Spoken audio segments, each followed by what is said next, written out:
বাংলার এক প্রত্যন্ত গ্রাম, চারদিকে সবুজ ধান ক্ষেত, সরু কাঁচা রাস্তা, আর মাঝখানে বিশাল এক বিল।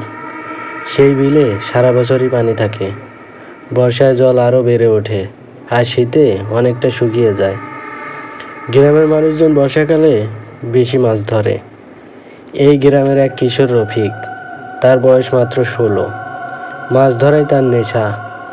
স্কুল শেষে কিংবা বিকেলে বন্ধুদের নিয়ে বাঁশের তৈরি ডিঙি নৌকা দিয়ে সে প্রায় বিলে যায়। কখনো জাল, কখনো ছিপ, যেভাবেই হোক না কেন মাছ ধরতে পারলেই তার আনন্দ। একদিন সন্ধ্যার দিকে রফিক একাই বের হলো।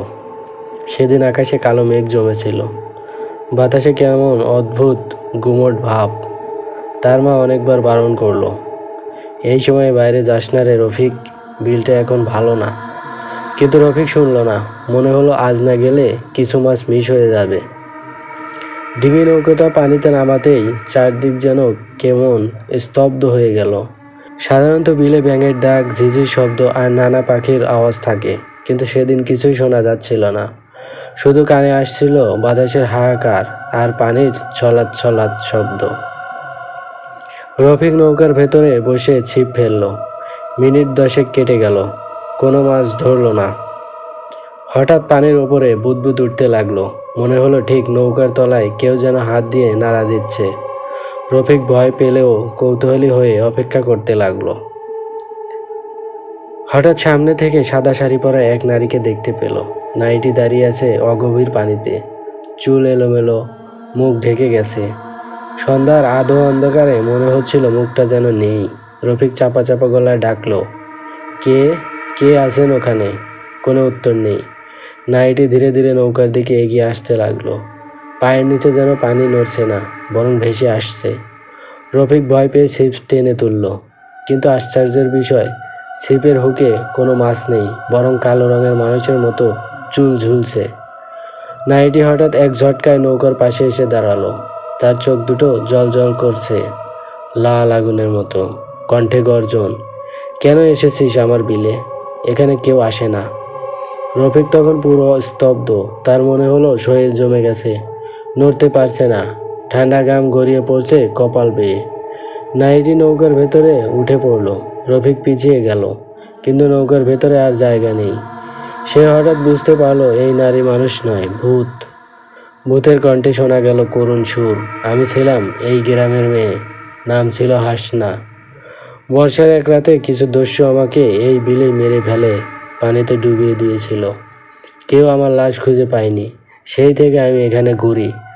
যারা সন্ধ্যার পর মাছ ধরতে আসে তাদের আমি ছাড়ি না। কথা শেষ হতেই চারপাশে পানি লাল হয়ে উঠল, রক্তের মতো গন্ধ আসছিল। নৌকাটা দুলতে লাগলো প্রবল ঝড়ে। রফিক মরিয়া হয়ে দোয়া পড়তে শুরু করলো। তার ঠোঁট কাঁপছিল, আল্লাহু আকবার, লা ইলাহা ইল্লাল্লাহ।